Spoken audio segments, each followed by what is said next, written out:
U.S. presidential candidates Kamala Harris and Donald Trump are holding rallies on the campaign's final day. But what do our kababayans in America have to say? Let's find out in this report by Jove Francisco. Mention a state in the U.S. and most probably a Filipino resides there. But the largest concentration of Filipino-Americans can be found in the state of California. And in Los Angeles, there's even an area called the historic Filipino Town, a place where migrant Filipinos started chasing their American dream in the 1920s. Nowadays, the area is known for establishments owned by Fil-Ams. And at the center of it all, an activity venue for the Filipino-American community of Los Angeles or FACLA. We visited the place days before the U.S. elections. Surprisingly, there was no election-related town hall meeting, but there was dancing.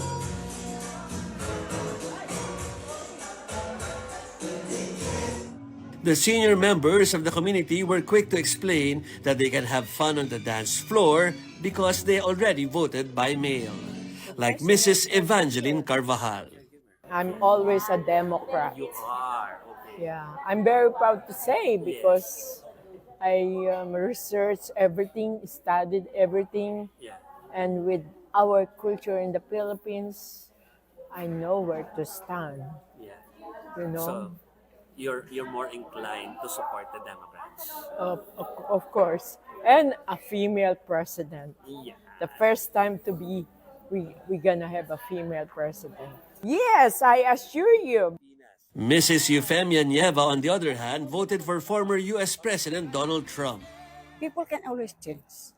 May mga good side kasi tsaka bad side ang Democratic tsaka ano. Pero we are mostly for me, I mean my community as a Christian is we tend to vote we less evil. Abortion? Hindi. No, I really don't. That's why.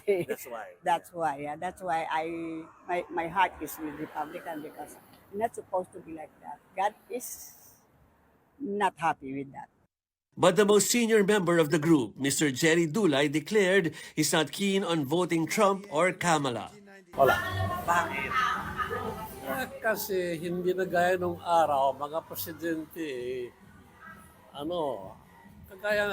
kagaya sila Obama, sila Reagan. I don't care kung Republican man o Independent.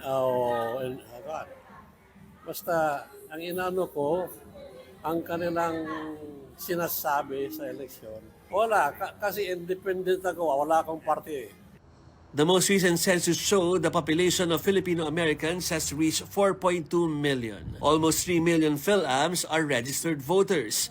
They are among the biggest Asian American groups, ranked third after the Chinese Americans and Indian Americans. When combined, there are 20 million Asian Americans spread all over the USA. That's 7% of the US population, a number enough to affect elections. But Asian Americans, including Fil-Ams, don't vote as a solid bloc because like most Americans, some are registered Republicans while some are Democrats. Oo, very critical kasi yung Asian vote na yan. Pero yung sa Philippines, kaya sinasabi nila yung mga Pinoy hindi daw as blocks. It depends kasi kung yung age mo, if you grew up in the States, pinanganak ka sa States, nag-migrate ka from the Philippines, tapos nagsimula ka doon, madaming factors. Oh, di ba kanina nabanggit ko nga, merong pa pwede yung generation ngayon, yung mas bata ay Democratic Party.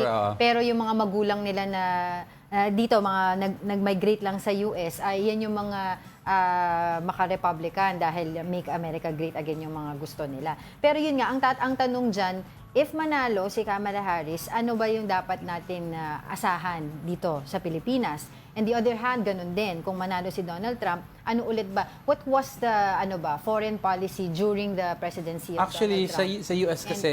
sa US kasi technically, very minor ang shifts in foreign policy. There are certain directives from the president that may change, like towards attitude towards war, supporting other nations, di ba? But towards the Philippines, if you take a look at both Parang- parties, there will be a Yes. very minimal change, no? It's because we still enjoy yung mutual defense treaty with the US. Yes. Regardless kung sino ang presidente, that treaty is in place. Ngayon, ang interpretation ng treaty would be different according to President. Some will say the Republicans have a higher chance of spending more in the Asian region than the Democrats. So the Democrats have been geared towards usually the Middle Eastern side naman. So but we will see kasi ika nga, it was pointed out by political analyst that si Harris visited the Philippines Yes. as Vice President. Yes. Oo. So let's wait and see, but very minor shifts in policy.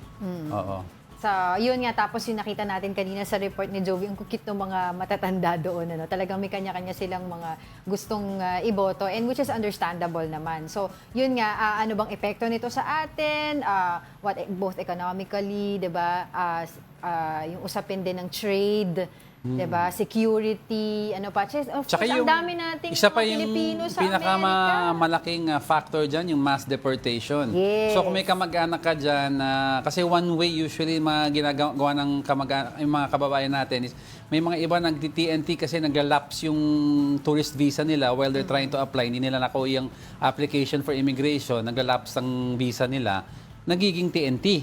Eh, di ba si Trump vowed na those who are illegally inside the US will be all deported. Oo. Regardless. So, let's see. Ano yung magiging Ano yung policies? maging Whoever translation wins. ng votes, ano? Whoever wins, let's see kung ano yung magiging policy. Malalaman natin in just a few days actually. Exactly. Oo.